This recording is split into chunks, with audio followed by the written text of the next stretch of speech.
Mumbai police दलातील अधिकारी कर्मचाऱ्यांना डिजिटल स्मार्ट ओळखपत्र देण्याचा निर्णय गृह विभागाने घेतलाय। डिजिटल ओळखपत्रासाठी लागणाऱ्या 4 कोटी रुपयांच्या प्रशासकीय अंदाजपत्रकाला गृह खात्याने मंजुरी दिली आहे। अनेक पोलीस अधिकारी कर्मचाऱ्यांना सध्या छापील ओळखपत्र दिलं जातं। कोणत्याही डीटीपीच्या सहाय्याने या ओळखपत्राची नक्कल होऊ शकते। ऑनलाईन माध्यमातून बनावट ओळखपत्राचा वापर करून डिजिटल अरेस्टचे प्रकार समोर येतात, त्यामुळे डिजिटल ओळखपत्र देण्याचा निर्णय घेण्यात आलेला आहे। मुंबईच्या वरळी सी फेस परिसरात दुमजली फ्लॅटची विक्री तब्बल 639 कोटी रुपयांना झाली आहे। हा देशातील आजवरचा गृह खरेदीचा सर्वोच्च व्यवहार ठरलाय। एका औषध निर्मिती कंपनीचे अध्यक्ष असलेल्या लीना गांधी तिवारी यांनी या आलिशान घराची खरेदी केली आहे। वरळी सी फेस परिसरातील नमन झाना या 40 मजली इमारतीमध्ये त्यांनी दोन दुमजली फ्लॅटची खरेदी केली आहे। या इमारतीमध्ये 32 ते 35 मजल्यांवर त्यांचे हे फ्लॅट असून त्याच्यासाठी त्यांनी प्रति चौरस फूट 2,83,000 रुपये मोजले। मुंबईतील मालमत्ता विक्रीतून 5,695 कोटी रुपयांचा महसूल जमा झालाय। जानेवारी 2025 ते मे 2025 या 5 महिन्यात मुंबईत मोठ्या प्रमाणावर मालमत्ताची विक्री झाली, त्यामुळे राज्य सरकारला 5,695 कोटी रुपयांचा महसूल मिळाला। पंजाब मेलला आज 113 वर्ष पूर्ण झाले, तर पंजाब मेलला आज 114व्या वर्षात पदार्पण केले। पंजाब मेल ही भारतीय रेल्वेची सर्वात जुन्या आणि गौरवशाली प्रवासी रेल्वे गाड्यांपैकी एक आहे।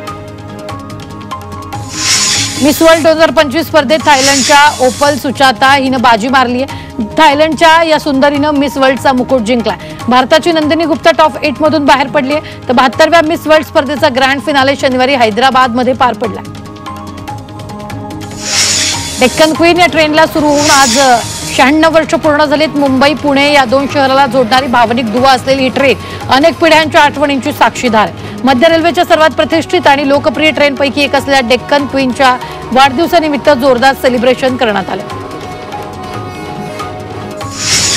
मुंबई अहमदाबाद हायस्पीड रेलसाठी शिंकानसेन बुलेट ट्रेनची चाचणी जपानमध्ये सुरू झाली आहे। ही बुलेट ट्रेन 320 किमी ताशी वेगाने धावेल। 2026 पर्यंत भारतात दाखल होणार आहे, तर जपान भारताला E5 आणि E3 सिरीज मधील 2 गाड्या भेट देणार आहे। व्यावसायिक वापराच्या एलपीजी सिलेंडरच्या दरात घसरण झाली आहे। तेल कंपन्यांनी व्यावसायिक एलपीजी गॅस सिलेंडरचे दर 24 रुपयांनी कमी केले, त्यामुळे 19 किलोचा व्यावसायिक वापराचा सिलेंडर 1,723 रुपयांना मिळणार आहे, तर आजपासून हे दर लागू होणार आहे। नागपूर ते मुंबई समृद्धी महामार्गातील इगतपुरी ते आमणे या 76 किमीच्या टप्प्याचा लोकार्पणाला अखेर मुहूर्त मिळाला। गुरुवारी 5 जूनला मुख्यमंत्री देवेंद्र फडणवीस यांच्या हस्ते इगतपुरी इथे एका सोहळ्यात या टप्प्याचं लोकार्पण होणार आहे। गुरुवारीच हा टप्पा वाहतूक सेवेत दाखल करण्यात येईल, तर मुंबई आणि नागपूर या 2 शहरातील पावसाचं अंतर 16 तासांवरून 8 तासांवर आणण्यासाठी महाराष्ट्र राज्य रस्ते विकास महामंडळाकडून 701 किमीचा नागपूर ते मुंबई समृद्धी महामार्ग बांधण्यात आलेला आहे। मिठी नदीच्या साफसफाईसाठी 3 भागांमध्ये विभागून कंत्राट देण्यात आले। गाळ बाजूला काढल्यानंतर तो पूर्णपणे सुकला की याची नोंद करून डंपरद्वारे महापे येथील डम्पिंग ग्राउंडवर टाकला जातो। मात्र गेल्या काही दिवसात तिथे मोठ्या प्रमाणात दलदल निर्माण झाली आहे, त्यामुळे गाळ वाहून नेणारी वाहनं रुतून बसायचे प्रकार वाढलेत। परिणामी डंपर चालक गाळ नेण्यास टाळाटाळ करतायत। अशात मिठीच्या काट्यावर मोठ्या प्रमाणावर गाळ पडू नये, त्यामुळे आता मिठी नदीतील गाळ महापे डम्पिंग ग्राउंडऐवजी मुंब्रा येथील डम्पिंग ग्राउंडवर टाकण्यात येणार आहे। जोगेश्वरी रेल्वे टर्मिनसवरून गावाला जाण्याचे जोगेश्वरीकरांचं स्वप्न लवकरच पूर्ण होणार आहे। जोगेश्वरी टर्मिनसचं काम युद्धपातळीवर सुरू असून डिसेंबर 2025 पासून हे टर्मिनस कार्यान्वित करण्याचा रेल्वेचा मानस आहे। खासदार रवींद्र वायकर यांनी नुकतीच या टर्मिनसच्या कामाची पाहणी केली। यावेळी रेल्वेच्या अधिकाऱ्यांनी हे आश्वासन दिले। जोगेश्वरीमध्ये रेल्वेची जागा उपलब्ध असल्यानं इथं टर्मिनस बनवण्यात यावं अशी मागणी खासदार रवींद्र वायकर यांनी लोकसभेत केली। मुंबईतील अनेक रस्त्याचं काँक्रिटीकरण अर्धवटच राहिलं। काँक्रिटीकरणाची डेडलाईन संपली असून आता थेट पावसाळ्यानंतर कामं पूर्ण केली जाणार आहेत, त्यामुळे 4 महिने मुंबईकरांना त्रास सहन करावा लागणार आहे।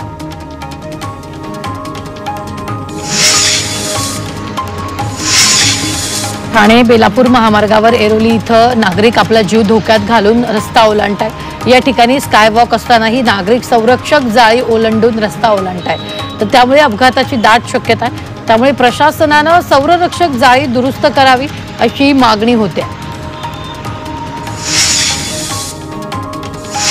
MMRDA कडून मुंबईतील एल्फिस्टन पुलाच्या पाडकामाचं नियोजन सुरू झालेलं आहे। वाहतूक पोलिसांच्या परवानगीनंतर पूल पाडला जाणार आहे। तसंच पुनर्वसनाबाबत रहिवाशांसोबत चर्चा केली जाणार आहे। भिवंडीत दरोड्याच्या तयारीत असणाऱ्या आरोपींना अटक करण्यात आली आहे। आरोपींकडून कारसह 17 लाखांचा मुद्देमाल जप्त करण्यात आला। एकूण 5 आरोपींना अटक करण्यात आली होती, मात्र एक आरोपी पळून गेला असून पोलीस त्याचा शोध घेत आहेत। नवी मुंबईत चोरी आणि गाळ झालेले मोबाईल मूळ मालकाला परत केलेत। 11,91,000चे 58 मोबाईल मूळ मालकाला परत केलेत। हरवलेले मोबाईल परत मिळाल्यानं नागरिकांनी समाधान व्यक्त केले।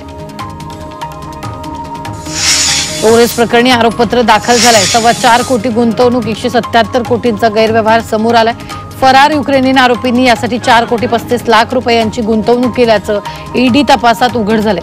त्यासाठी 2 बनावट कंपन्यांचा वापर करण्यात आला असून त्यांच्या माध्यमातून कट चलन भारतात हस्तांतरित करण्यात आल्याचं उघड झालंय।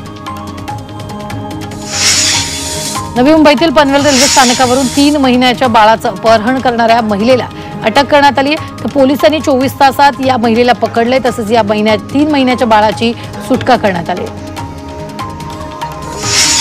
उल्हासनगरातील एक व्यापारी गेल्या 10 दिवसापासून बेपत्ता आहे। या प्रकरणी शिवाजीनगर पोलीस ठाण्यात मिसिंगची तक्रार दाखल करण्यात आली आहे, मात्र अद्याप या व्यक्तीचा शोध लागलेला नाहीये।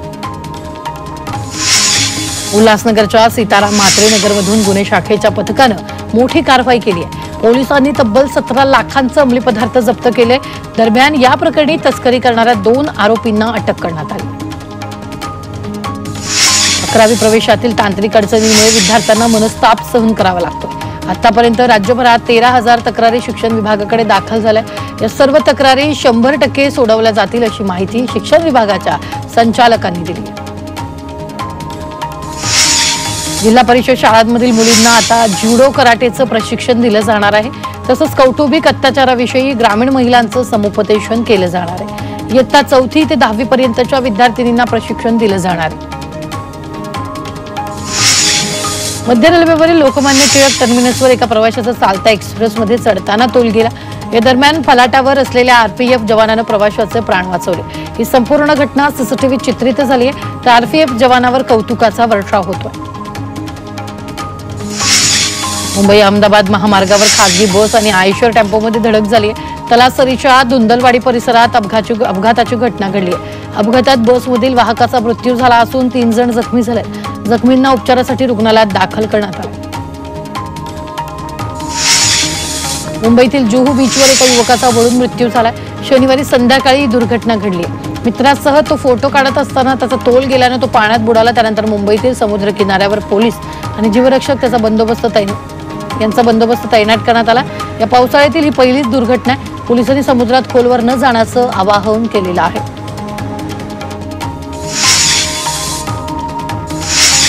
मुंबईत एका भरधाव टेम्पोनं महिलेला चिरडलाय। मुंबईच्या जोगेश्वरी विक्रोळी लिंक रोडवर ओव्हरटेक करताना टेम्पोनं दुचाकीला धडक दिली आहे। निष्काळजीपणे वाहन चालवल्याबद्दल टेम्पो चालकाला अटक करण्यात आली।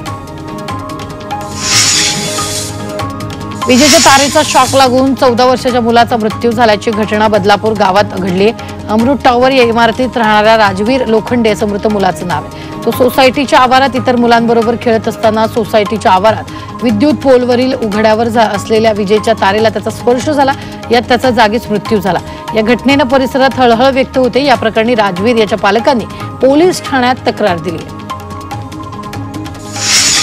मुंबईच्या सीसीएमटी मधील एका इमारतीला भीषण आग लागली। या इमारतीमध्ये असलेले बाटा शोरूम जळून खाक झाले।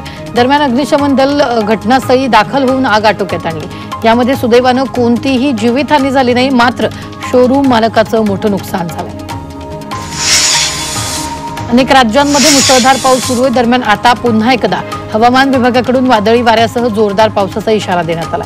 पुढील 2 दिवस पूर्वोत्तर, उत्तर पश्चिम, दक्षिण आणि मध्य भारतातील 20 राज्यांना आयएमडी कडून अतिमुसळधार पावसाचा इशारा देण्यात आलाय।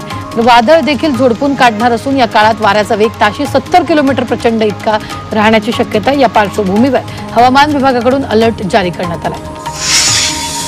मुंबईत मे महिन्यात 181 मिमी पावसाची नोंद झाली। यंदा मे महिन्यातच पावसानं विक्रमी हजेरी लावली। त्यामुळे 1 मे ते 31 मे दरम्यान 181 मिमी पावसाची नोंद झाली आहे। नवी मुंबईतील ठाणे बेलापूर मार्गावरील महापालिकेच्या जलवाहिनीला गळती लागली। त्यामुळे लाखो लिटर पाणी वाया जात आहे। तसंच या ठिकाणी रिक्षा चालक त्याच्या रिक्षा पाण्यानं धुत असल्याचं दिसून आलेलं आहे। पहिल्या पावसाळ्यात पाणी शिरल्यानं बंद असलेल्या आचार्य यात्रे चौक भुयारी मेट्रो स्थानक शनिवारी दुपारनंतर पुन्हा प्रवासी सेवेसाठी खुलं झाले। मुंबई मेट्रो रेल कॉर्पोरेशनने या स्थानकातील सुरक्षा भिंतीचं काम पूर्ण केल्यानंतर या स्थानकातील प्रवासी सेवा पूर्ववत झालेली आहे। वसई विरार महानगरपालिकेच्या हद्दीत कोरोनानं पहिला बळी घेतलाय। विनीत किनी असं या मृत तरुणाचं नाव आहे। तो वसईच्या खोचिवडे गावात राहत होता। विनीत किनी याला अचानक ताप आला। दरम्यान त्याला निमोनिया आणि श्वास घेण्यासाठी त्रास होऊ लागला। माहीम येथील रहिजा रुग्णालयात त्याला कोविडचं निदान झालं, मात्र त्याचा उपचारादरम्यान मृत्यू झाला। महाराष्ट्रात पावसाळ्यात मलेरिया, डेंग्यू, चिकनगुनिया यांसारख्या साथीच्या आजारांचं प्रमाण गेल्या 3 वर्षात लक्षणीय वाढलंय। यंदा मुदतपूर्व पावसामुळे राज्यात मलेरिया, डेंग्यूचं संकट गडद होणार असल्याचं आरोग्य विभागाच्या डॉक्टरांनी सांगितलं। ठाकरे बंधूंनी एकत्र यावं असं नवा बॅनर ठाण्यातील दिवा शहरात झळकलाय। कल्याण ग्रामीण आणि दिवा शहरातील प्रश्नांना वाचा फोडण्यासाठी हे एकत्र हवे अशी बॅनरबाजी शिवसेना उद्धव बाळासाहेब ठाकरे पक्षाकडून करण्यात आली आहे। उद्धव आणि राज यांचा फोटो असलेल्या बॅनरवर दोघांनी एकत्र यावं असा आशय लिहिलेला आहे।